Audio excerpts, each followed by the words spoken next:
उम्र थका नहीं सकती, ठोकरें गिरा नहीं सकती। ध्यान से सुनिएगा। उम्र थका नहीं सकती, ठोकरें गिरा नहीं सकती। अगर जिद हो जीतने की तो हार भी हरा नहीं सकती। ध्यान से सुना। अब ये पंक्तियां पता है किसने कही? ये पंक्तियां कही हैं हमारे पूर्व राष्ट्रपति एपीजे अब्दुल कलाम जी ने। बहुत ही सही पंक्तियां कही हैं। मतलब समझिएगा, एक्सप्लेन तो हम करते रहेंगे।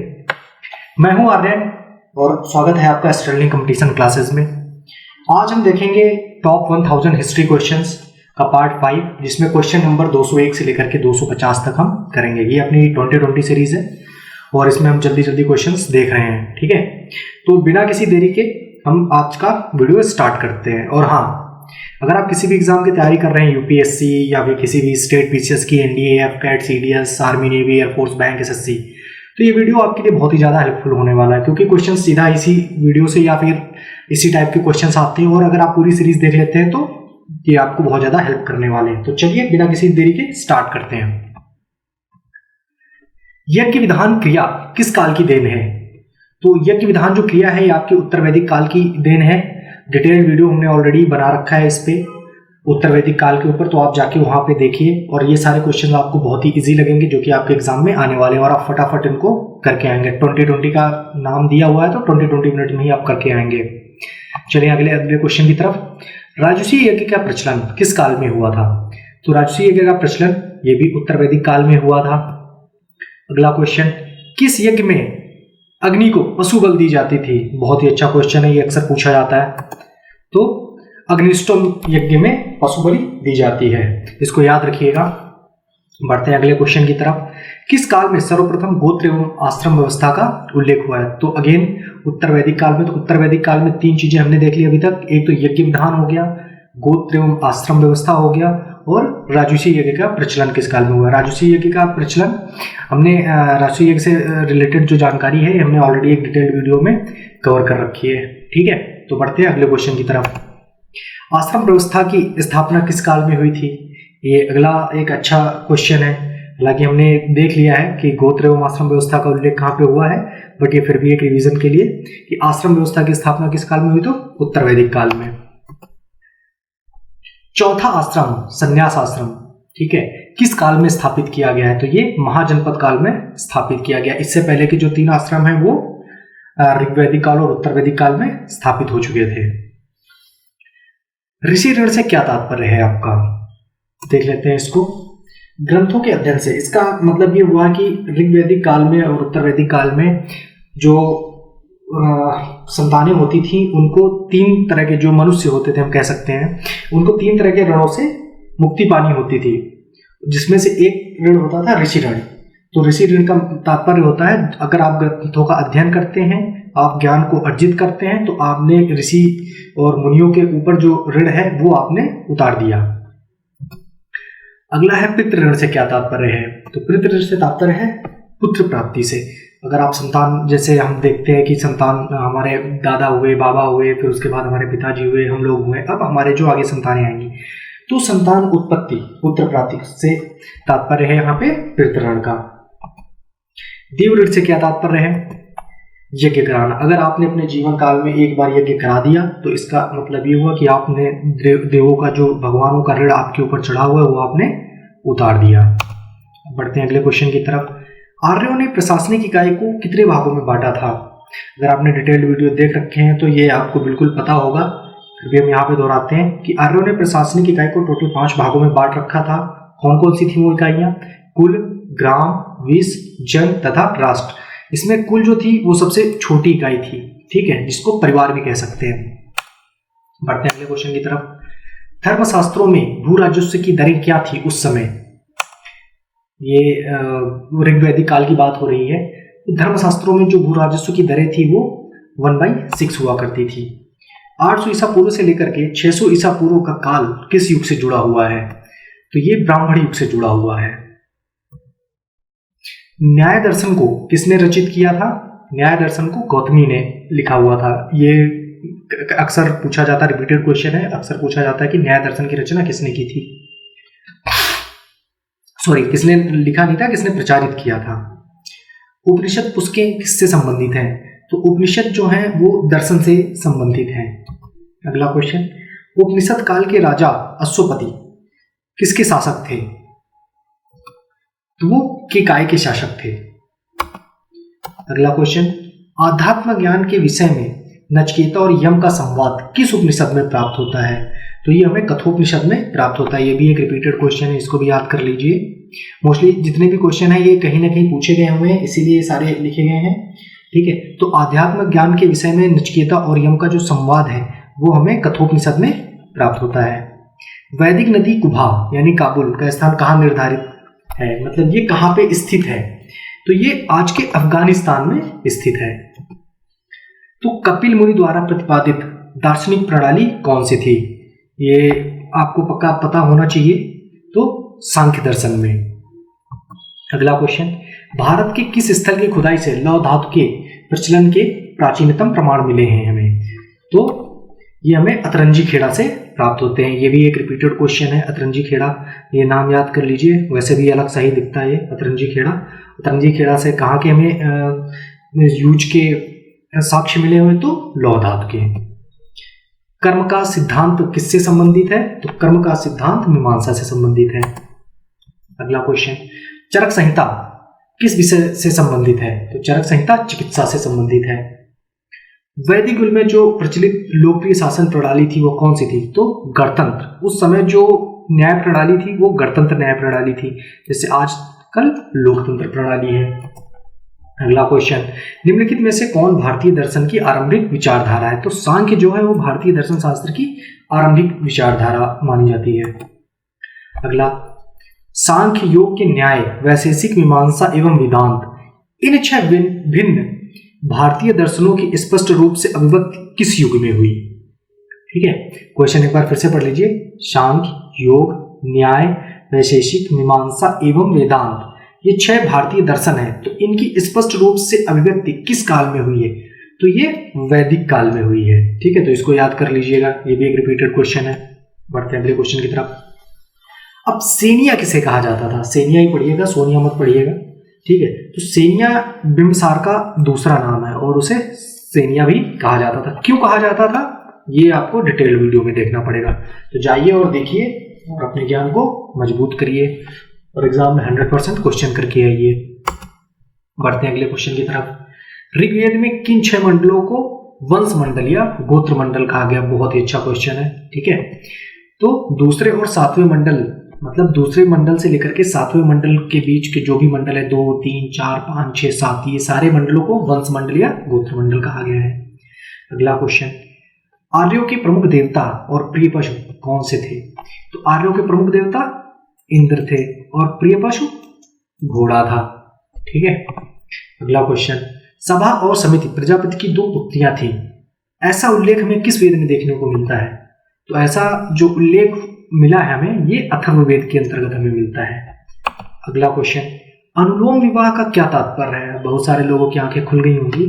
ठीक है, तो आंखें खोल के और कान खोल के बिल्कुल देखते जाइए, बहुत अच्छे अच्छे क्वेश्चन ऐसे ही मिलने वाले।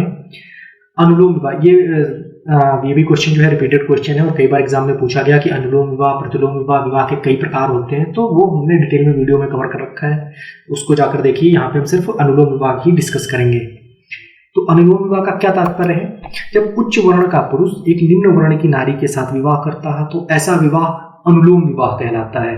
अनुलोम मतलब आप मान सकते हैं कि हाँ वो सही है, अच्छा है। अनुलोम और विलोम जैसे हम करते हैं तो सेम उसी हिसाब से अनुलोम विवाह का मतलब उच्च वर्ण का पुरुष जब निम्न वर्ण की नारी के साथ विवाह करता है तो उसे अनुलोम विवाह कहते हैं। प्रतिलोम विवाह कब माना जाता है?